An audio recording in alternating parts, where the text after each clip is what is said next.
Hey, welcome to the new Victory Formation football podcast. Today we're going to do our top 10 non-quarterback fantasy players for the year and our top 10 fantasy sleepers for the year. So let's get started with our top 10 non-quarterback players of the year with Chris McCaffrey, running back for the Carolina Panthers at 1, which is obvious for anybody playing fantasy. He's the best fantasy player, one of the greatest fantasy players ever. So that's number 1 for us. Yeah, I might agree with that. If you had the first pick in your draft, then then you should for sure draft this guy. Okay, number 2, we're going to go with Devontae Adams, wide receiver for the Green Bay Packers.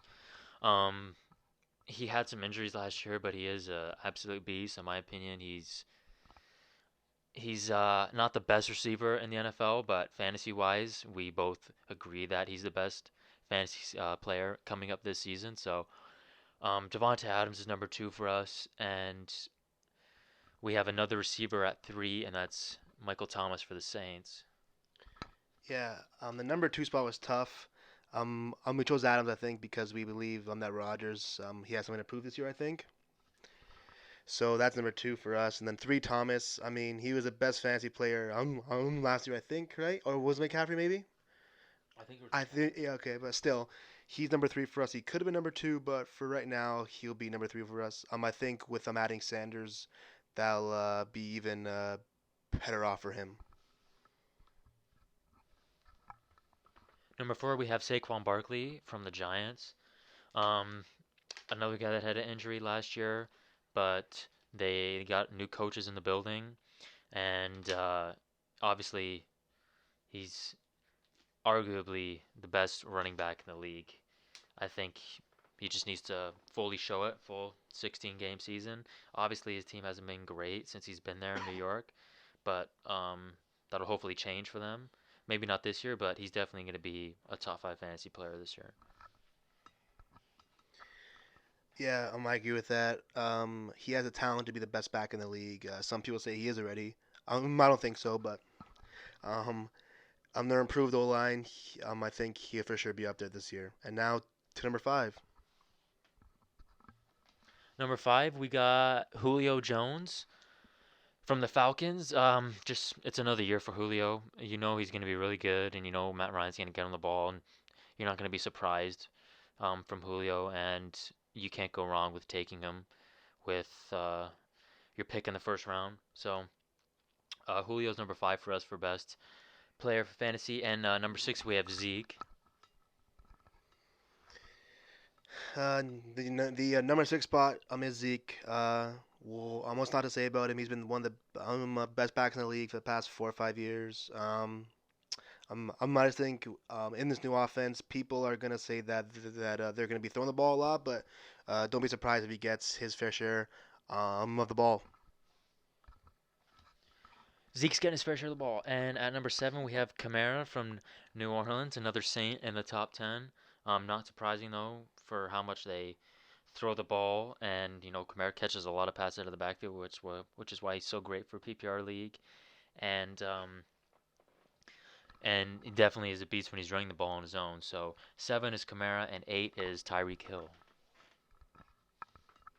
I know that how many people are there gonna say that Hill's too low on this list, but I don't think so.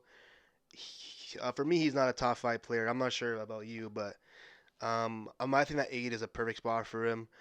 Um, yeah, like he could be higher, but in my opinion, that's a good spot for him. What do you think about that? Yeah, I'm not the biggest Tyreek Hill fan, but he is good. Um, and he's obviously going to get the ball a ton, and he's going to get huge chunk plays and at least a touchdown every week, it seems. So, um, if he can stay healthy and so can Patrick Mahomes, then yeah, obviously Tyreek Hill's a no-brainer pick. 9 is Chris Godwin from the Tampa Bay Bucks, who has snuck in to our ninth spot, and we have a pretty good reason for it. We did debate this spot between Chris Godwin and Mike Evans, but in the end, we decided to go with Godwin because we believe that Tom Brady he likes on the underneath throws more, and I believe that Godwin will play in the slot more this year. So that's why I think he squeaks in there, but it could be Evans too. So They could switch, but for right now, we'll go with Godwin. I'm your thoughts on that? Yeah, definitely Brady loves throwing the underneath stuff, and Godwin can play a Julian Edelman type role, except better. He's a better receiver, better football player. So, Godwin, I like him at 9, and then to finish off our best players for fantasy in this upcoming season, we have Dalvin Cook from the Vikings. Um, Dalvin Cook's a beast. He obviously another person who had injury issues, but when he's healthy, he's really good. Definitely worth taking in the top 10 of your draft. So, um, Dalvin Cook ends the thing for us. Anything else on Dalvin Cook? Yeah, this number 10 was a tough spot. We were debating putting DeAndre Hopkins in there, but I think Cook is a good back when he's healthy, and on the loss of Diggs too, I think they're going to run the ball a lot more there this year. Yeah, so that was our top 10 best fantasy players for this upcoming season. Next, we're going to do our top 10 sleepers for this upcoming season, and I'll let you open it up here. All right, so our top 10 sleepers for this season. This was a tough list to make, but our first guy is going to be Jonnu Smith from the Titans. I think he had a good end of season last year. I think his last 4 or 5 games, he was like the fourth or fifth best ranked tight end. So I think now with the offense and him being settled in there, I think he'll be a good sleeper now. Yes, sir. Okay, so Noah Fant is in at number 2 for us from the Denver Broncos, and we'll see how their offense goes. They got some good players in their offense, but I'm my young guys though. yeah, they're really young. They need to gel. Noah Fant took a while to get going last year. He wasn't everything everybody thought his rookie season would be right at the beginning. So we'll see if he can build off on the second end of that and see if Drew Lock can get on the ball. At number 3, we have Cam Akers from the Rams.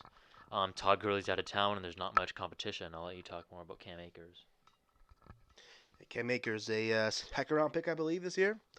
For me, he should be their top back. They also have Daryl Henderson there who'll be competing, but I think that Cam Akers will be their guy this year. At number 4, we have Deontay Johnson from the Pittsburgh Steelers, and Ben's back, so I think that's enough for you to consider drafting Johnson later in the rounds if you can get him at good value. Um, Juju Smith-Schuster's still there, obviously James Washington, but Johnson's got great speed. So, and Ben is obviously gonna move the ball around. So we think he's a good option as a sleeper. Number 5, we have Damian Harris from the Patriots. Yes, this one could be almost a surprise to some of you, but I've been seeing that some people on social media have been saying that Damian Harris could be their starter this year for the Patriots. So he's an interesting option. You might not even need to draft him, to be honest. He could fall to I'm undrafted, but if he's there late, uh, just take a chance on him. Yeah, I agree. Um, at number 6, we have Alan Lazard from the Packers, who didn't start really playing much until halfway through the season, really. He's a really good receiver. They had a ton of injuries last year, especially with Devontae Adams. Mhm. So Aaron Rodgers had to find whoever he could to throw the ball. And if he's a Packers receiver, you know Rodgers and he's talented. You know Rodgers is going to get him the ball. Rodgers is um, a great quarterback to have for your fantasy receiver.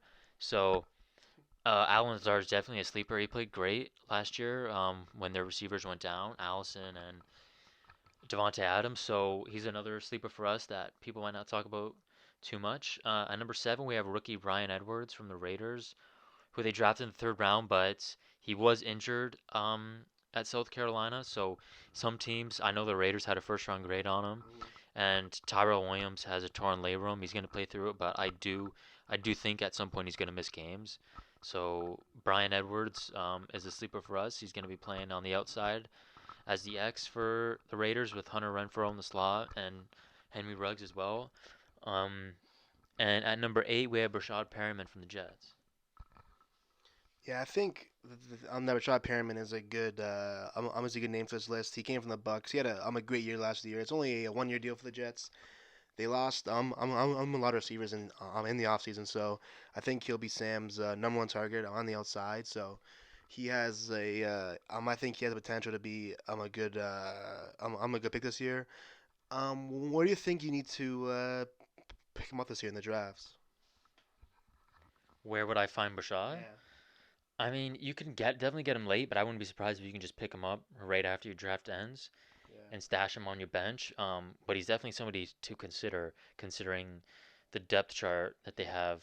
And Denzel He'll pick up Mims, points this year. I think Mims will be ready week one, but he is Yeah, dealing with an injury. But right. at the same time, he is a rookie Hmm. who was drafted not in the first or second round. So, um, and coming off a decent showing last year, I think he's definitely somebody to look at. Nine, we have DeAndre Swift from the Detroit Lions, um, who looks like a monster. He's a beast and runs the ball good, and he's going to be starting for them as well. So definitely look his way.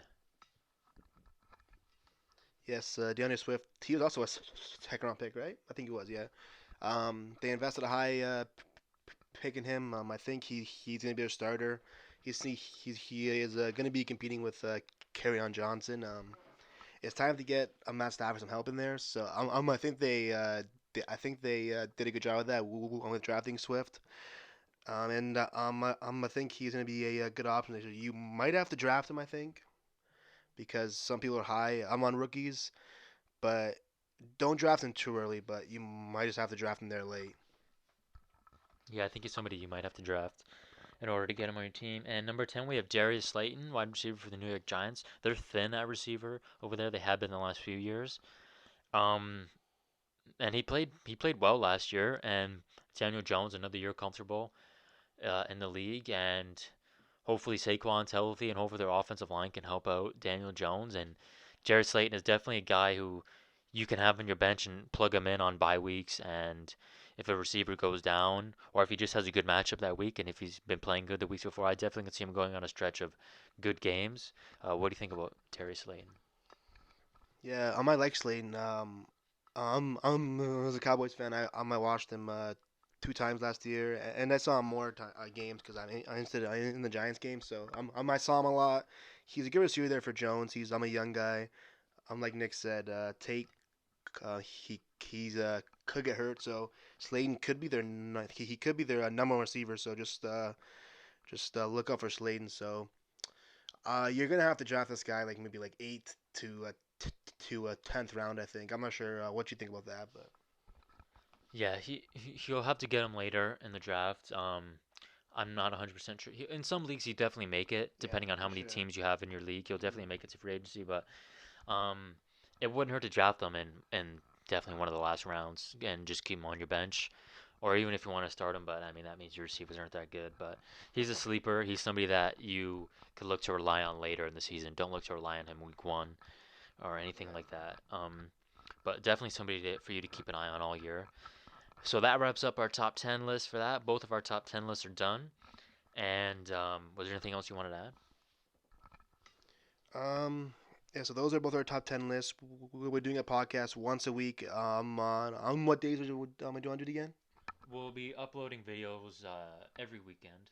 Yeah, okay, so we'll do once a week, every weekend. Make sure to subscribe to us I'm on YouTube, at Victory Formation, and our Instagram is also Victory Formation Podcast, and on TikTok too at Victory Formation 2. Just make sure to follow us there.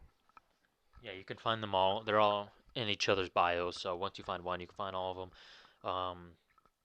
Find us on TikTok. Our TikTok is gone. Our TikTok's probably our most interactive place you can find us, and just go back and forth on football opinions.